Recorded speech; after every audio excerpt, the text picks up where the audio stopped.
योगेश ढकाल घर चाहिँ विजय खर्क खोटाङ 15 अस्ति हिजो पनि कार्यक्रम गरेर आएको हो। त्यहाँ चाहिँ 90% एमाले भएको ठाउँ हामीले हिजो हाम्रो कमल ढकाललाई पनि सहित यता ल्याएर हामीले त्यहाँ अलिक राम्रै गरेर आएका छौँ। र म साबिक नेकपा माओवादी केन्द्रको जनवरी सङ्गठन सहकारी केन्द्रको केन्द्रीय प्रवक्ता र अहिले यहाँ हरिरो दाईको चाहिँ उपत्यकाको चाहिँ तेजरा यहाँको संयोजक हुन्छ। आर्थिक समिति भन्दा हामीले गठन गरेका छौँ र त्यसको सहसंयोजक पनि परेँ म। र हामीले आर्थिक रूपमा त्यहाँबाट पनि हामीले अलिक सहयोग गर्छ। तर हामीले चाहिँ त्यो चाहिँ डाइरेक्ट हरिको टङ्क दाईको नेतृत्वमा भएको समितिलाई हामीले गरेका छौँ। त्यसमा हामी तेजरा हाम्रो यहाँ अघि जीवन भाइले एकदम जेनजी पनि छ, ऊ पनि हामी 3-4 जना हामी खटेर 5-7 जनाको टिम बनाएको छ। हामीले त्यहाँ गरेका छौँ। र मलाई थोरै अलिकति समय चाहिँ हरेन दाईसँग के माग्यो भने अब यहाँ यत्रो वर्ग छ, यत्रो बौद्धिक वर्ग छ, यहाँ यत्रो डाक्टर साहबहरू हुनुहुन्छ, हरेक राज्यले चिनेका, देशले चिनेका, अन्तर्राष्ट्रियले चिनेका र सबै थोकमा छौँ। तर भूगोलको स्थिति चाहिँ के छ भन्ने कुरामा अलिकति हामीले जान्यौँ भने त्यो चाहिँ बढी प्रभावकारी हुन्छ जस्तो लाग्छ। हिजो हरिदाई जानुभएको थियो खोटाङमा र विजय खर्कमा मैले लिएर गएको थिएँ र त्यहाँ जानुभयो। दाई त हरिरोगका डाक्टर साहब। तर अर्को एउटा किसानले के भन्यो भने त्यही बसेर त्यही महादेव स्थानमा हाम्रो कार्यक्रम थियो, डाक्टर साहब तपाईँले पढेर चाहिँ डाक्टर हुनुभयो होला, तर म यहाँ गरेर डाक्टर भएको छु भनेपछि त्यो चाहिँ भयो भने हामीले बुझ्नुपर्छ हाम्रो डाक्टर साहबहरूले र यहाँको बौद्धिक वर्गले भन्ने कुरा। त्यो चाहिँ के गर्नु पऱ्यो भने बौद्धिक वर्गले पढेर बुझेर जानेर हरिरोगका के हो भन्ने कुरा चाहिँ हामीले त्यहाँ भन्न पाइयो भने, सम्प्रेषण गर्न पाइयो भने त्यो सजिलो हुन्छ जस्तो मलाई लाग्छ।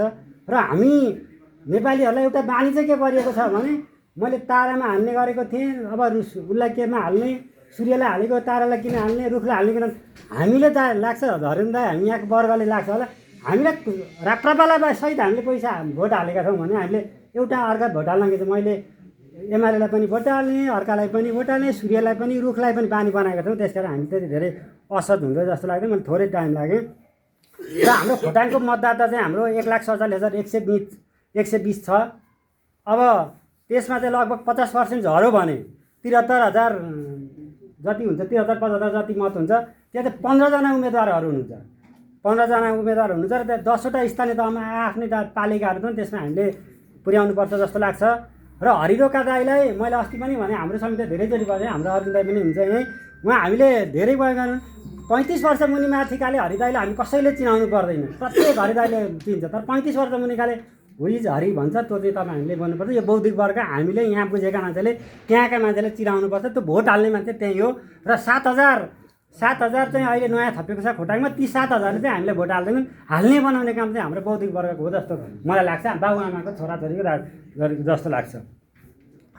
अब बौद्धिक वर्गले चाहिँ यहाँ भन्दा पनि लेखेर बुझेर पढेर उहाँहरूको त बोली बित्छ।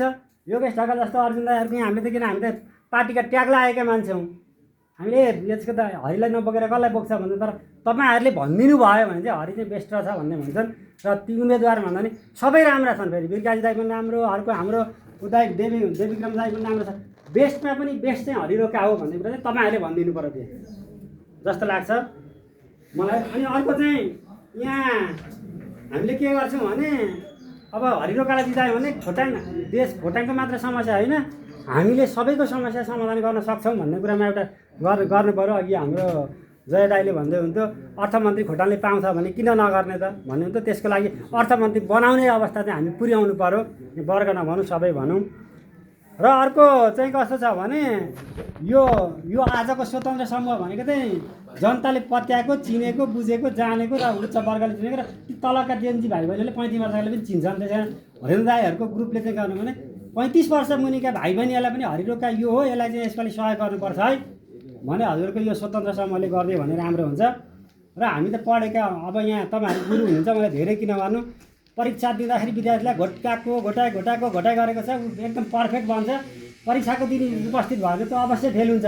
त्यस कारण फागुन 21मा यो वर्ग खोटाङमा जानु पऱ्यो र भन्नु पऱ्यो, सबैले भोट हाल्नु पऱ्यो भने त्यति गर्नु भने पुग्छ। र हामीले आर्थिक समितिमा हामीले पनि गर्छ, त्यसको लागि हामी सहयोग गर्नेछौँ, सहसंयोजक